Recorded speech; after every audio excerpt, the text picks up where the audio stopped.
Katie Chats at the Museum of Civilization in Ottawa with Gabrielle and Marissa. How does it feel to be here this evening at the anniversary of the 250th year of the Royal Proclamation? It's definitely a good step in the right direction. Great.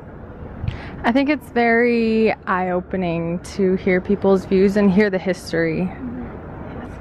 And Gabrielle, you're very musical. Can you tell me a little bit about the significance of the drum within your culture and what really drew you towards it? Sure. So I'm actually Métis. My family comes from Fishing Lake Métis settlement in Alberta. And often when you hear about Métis people, you hear about the fiddle and jigging. However, there's a lot of our culture that goes back traditional. And so I found out that my great-grandmother was a hand drummer, a Cree hand drummer in Saskatchewan. So I've always been very attracted and compelled to listen to the drum. So it just kind of all made sense. And so I've been starting hand drumming at culture nights and also singing for the big drum backup. Wow. And can you tell me a little bit more about the significance of the drum within the culture and how it relates to nature as well? Sure. So the big grandfather drum has a lot to do with the creation story. So the heartbeat of the creator as well as the heartbeat of Mother Earth. And it was actually scientifically proven that the earth does pulsate. So it's very organic and very natural. That would be kind of our main sound. And Marissa, can you tell me a little bit about the importance of treaties within our education system in Canada? Yeah, well, today it was a lot to do with how in history we have gone from old treaties to modern day treaties, and my First Nation, the Koloni First Nation, is in a modern day treaty, and there are goods and bads about that, but I think that in time, like, we will be able to work out the kinks for sure and not have a fit for all First Nations across Canada. So I really think that Canadians need to be educated more on the people's history. And what is the importance of recognizing and gathering here today to celebrate the 250th anniversary? Do you want to take that? Sure. Good question. The significance. It's a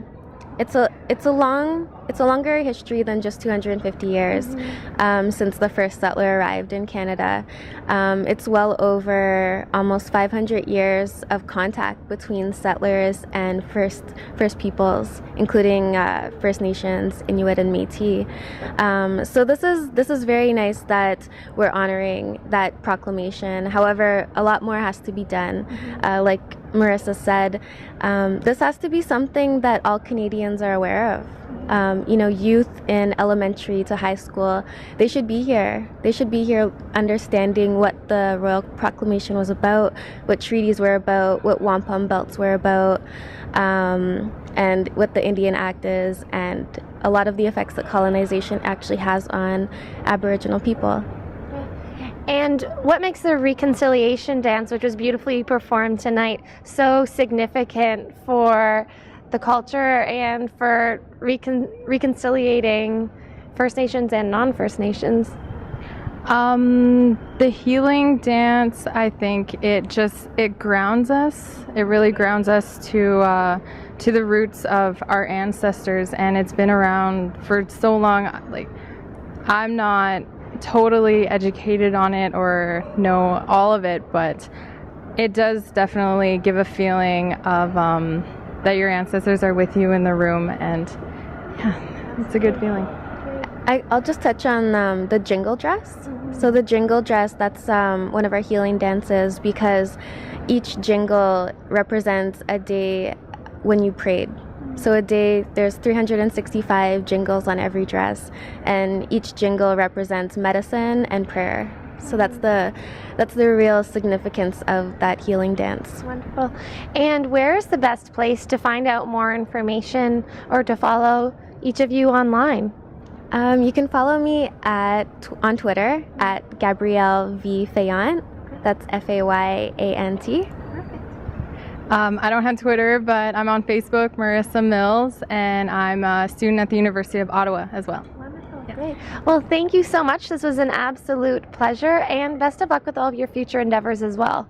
Thanks. Thank you. Thank you. I'm Katie Ullman reporting for Katie Chats at the Museum of Civilization in Ottawa.